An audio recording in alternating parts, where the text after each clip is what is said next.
Ben Erickson didn't just come across a deer while sitting in his hunting spot in Menominee. He's been hunting for 25 years. Sat down in the pop-up blind that I had just set up the previous day and saw a couple deer a few hundred yards away, watched them feed across the field, and I looked and I saw a white spot out in the field. The white spot turned out to be a snowy owl. Snowy owls are Arctic species and spend the majority of the year in the Arctic Circle. But they are also migratory birds. What some people may not realize is migration isn't always about going somewhere warm.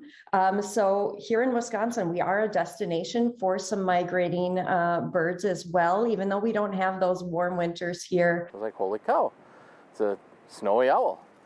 So I texted my buddy who was about a 40 away, looking out, he could see my field, and then looked and it was gone. But not for long. Next thing I know, I feel something land on the roof of my pop-up blind. I texted my buddy, I said, hey, did that owl just land on top of my blind? He said, it sure did. So I took my phone out and put it to selfie mode, stuck it out the window, and I was like, all right, cool, snap. The result, this photo. Erickson says the owl perched on top of the blind for about 10 minutes and then flew away. Debbie Nowak, director naturalist at Thousand Islands Environmental Center, says an encounter like this is rare. So typically people that are seeing snowy owls in this area are more people that are looking for them. It's not very often that you see them accidentally because they are in those really open areas and they are really well camouflaged once we get some snow cover on the ground, so they can be hard to see. The effort to help stop the spread of deadly deer diseases, including chronic wasting disease, continues. Fox 11's Eric Peterson has more on an important piece to the puzzle. At the Suring Municipal Garage, a black steel bin is gradually filling up. Suring Village President Les Stefik says it's the third season this deer carcass waste dumpster has been here. It's continually gotten more use each year. Yeah. And last year we ended up with almost a completely full dumpster with 2.3 tons. The dumpster is part of an effort to slow the spread of chronic wasting disease. Scientists say the fatal affliction affects the nervous systems of deer, elk, and moose. CWD is highly contagious and can linger in soil or other infected deer.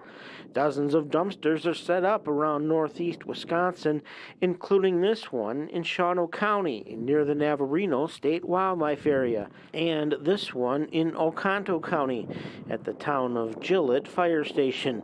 Hunters are asked to drop off their deer carcasses after the harvest. That's the best thing we can do to prevent the disease. Once it's on the landscape, it's hard to get rid of. DNR wildlife biologist Elena Gerritz says the region is in its second year of a targeted CWD sampling sweep, and the dumpsters complement the initiative.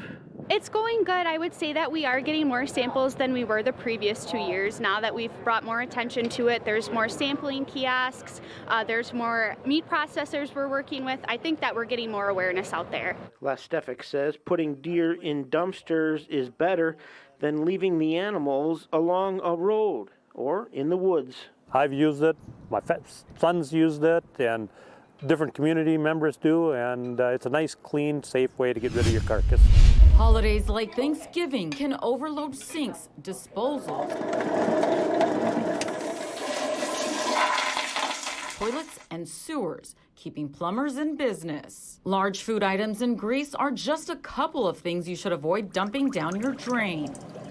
Food waste, turkey bones, turkey legs, just your common things that are washed off plates, and a lot of dishes, a lot of stuff, and creates an issue.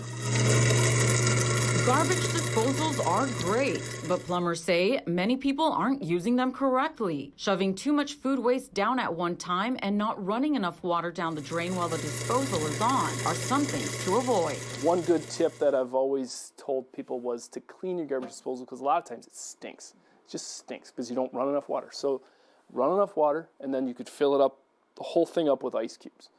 And then run the water, and then turn the garbage disposal on.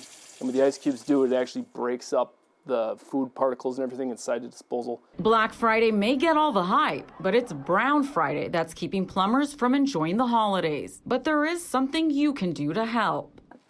Plumbers say you can always give fixing the sink yourself a shot before having to call them out. Go underneath, check the plumbing. Maybe you can open up a trap. There's possible that food actually clogged the trap only, and they could take that apart, dump it in a pail, and then try again. Plumbers say when it comes to the toilet, they get just as many calls out for clogged toilets as they do for sinks. And that's because too much paper is used. So this holiday season, try to go easy on the TP.